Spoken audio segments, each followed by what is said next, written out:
Gunakan sendirian berhad untuk lindungi harta peribadi anda.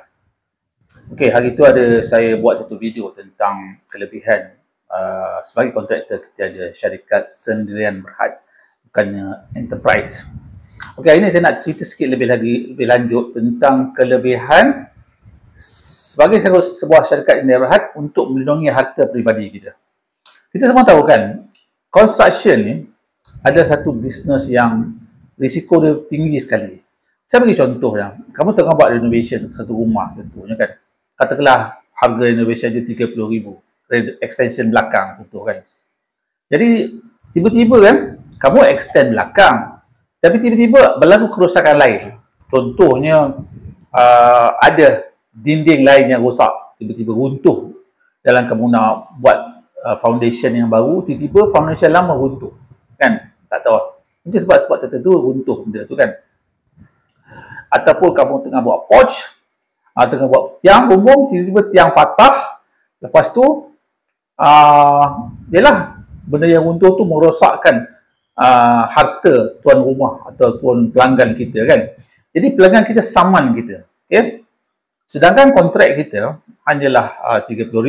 Itu pun untuk menyiapkan satu rumah, satu extension tersebut. Tapi lepas tu dia minta saman lagi ekstra. Mungkin sebab kerosakan tu ekstra 10,000, 20,000. Jadi macam mana kita nak halang benda ni berlaku? Itulah gunanya sendirian berhad.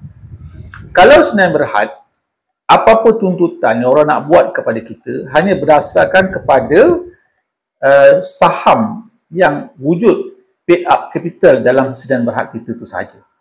Jadi antara kita, entiti sebagai seorang personal, peribadi dan juga syarikat dia berbeza kan. Jadi tuntutan daripada pelanggan kita kalau lah ada masalah, dia hanya terhad kepada nilai saham kita saja. So kalau saham kita 20,000, dia hanya boleh tuntut sekat 20,000 je lah.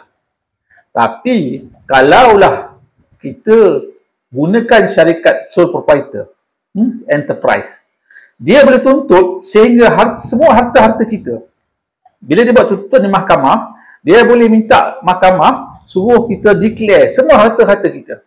Kereta kita, rumah atas nama kita, tanah atas nama kita, bank account atas nama kita, ASB nama kita, tabung haji nama kita, semua dia boleh minta. Ini yang bahayanya. Tapi kalau dia menuntut kepada syarikat kita, dia hanya boleh tuntut apa-apa yang ada dalam akaun syarikat dan juga yang ada nama syarikat. Contohnya kenderaan atas nama syarikat, dia boleh tuntut. Tapi kalau kenderaan itu atas nama kita, dia tak boleh tuntut kenderaan tersebut. Jadi inilah pentingnya, salah satu kelebihan kalau kita gunakan sendirian berhad sebagai syarikat kontraktor kita. Okey? Itu sajalah. Mudah-mudahan tuan-tuan dapat manfaat. Kalau perlu apa-apa lagi bimbingan daripada saya, boleh DM saya. Assalamualaikum warahmatullahi wabarakatuh. Bye-bye.